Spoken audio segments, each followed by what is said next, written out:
is one of the most fascinating artifacts that you found in Tunkhannock? That would be relative to Tunkhannock?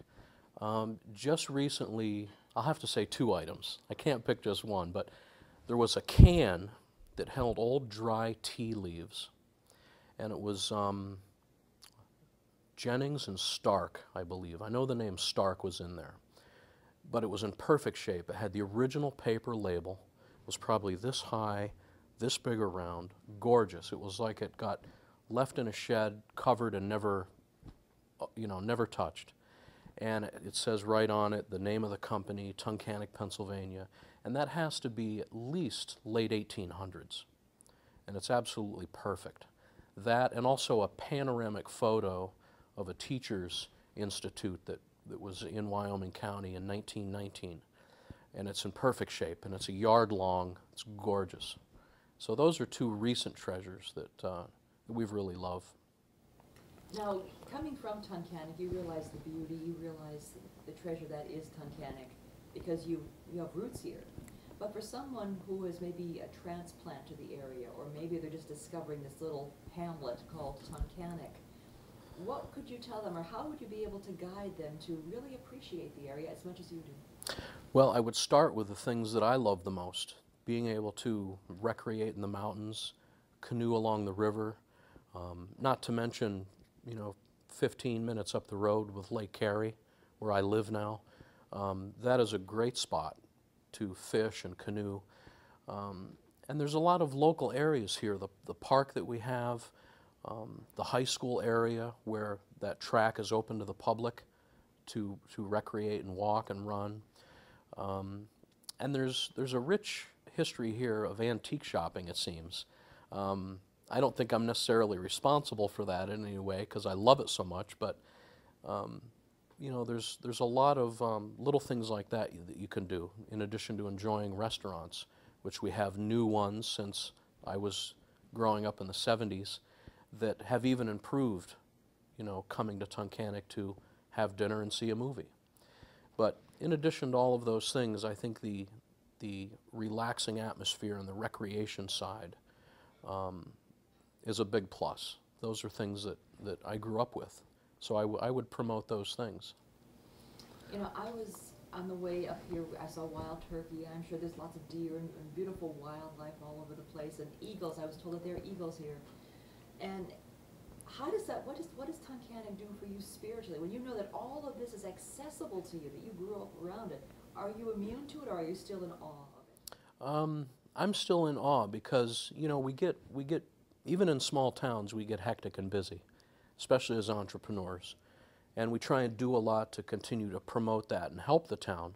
So that's why we're so busy. But because of that, we sometimes will lose track of the beauty at times until we kind of wake up and we're having coffee outside of the bistro and we see the beautiful mountains, and then it hits you, hey, I'm in paradise here. The only thing that would be better is if, none of us grew old and passed away. Then it would be true paradise. We would just live forever in beautiful surroundings like this. So what would be your definition of Tunkhannock if someone were to come up to you and say, I've never heard of this place? What is your definition of Tunkhannock? My definition would be a beautiful valley region that is an awesome opportunity to raise a family. And if you don't want to raise a family and be single, that's a great place to live too. I mean, you have a community that always comes together. Great family, safe, secure. I don't see any other reason to go anywhere else. That's why 42 years I've been here. I've stayed and created a business here, and there couldn't be anything better. Do you feel that you have somewhat of a responsibility to keep the past of Tunkhannock alive for future generations? I do, because besides myself and the Historical Society, which I'm a life member of that, and I thoroughly promote and believe in that, where else will the history come from? There's nothing else in our county that's really doing that. And my goals are to someday have maybe one of the old buildings where we can share things like that, to have a museum, if you know, if that would be possible, to share those things. And then again, another relaxing place where people can go, maybe sit and enjoy a meal. Maybe as they're dining, have everything around them for sale, like the antiquarian restaurant, so to speak. But the Tunkhannock antiquities would stay.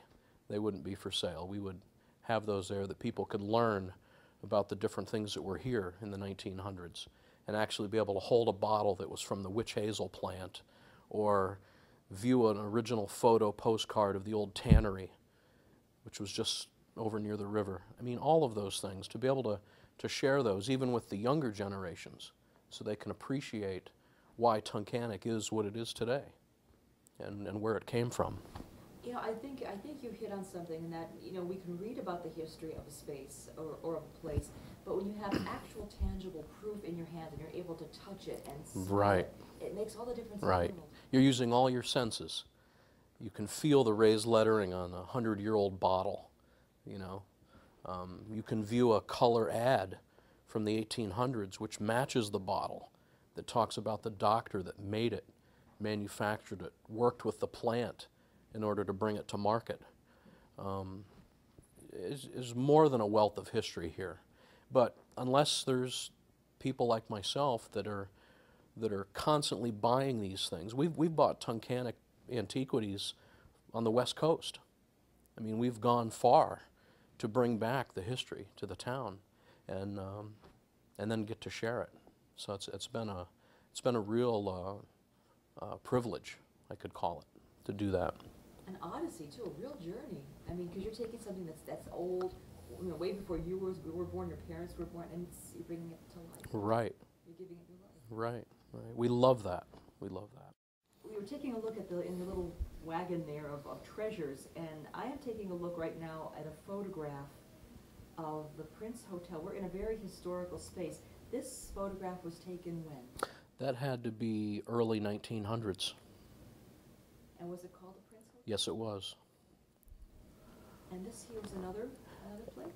And that one is a different place. That was called the Packer House, and that was located near the railroad station over on the other side of town.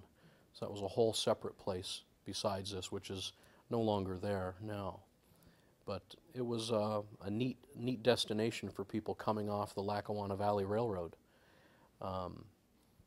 And we have some old photos of 1885 which show the train and crew stopped over near the Packer House, which was kind of interesting. So.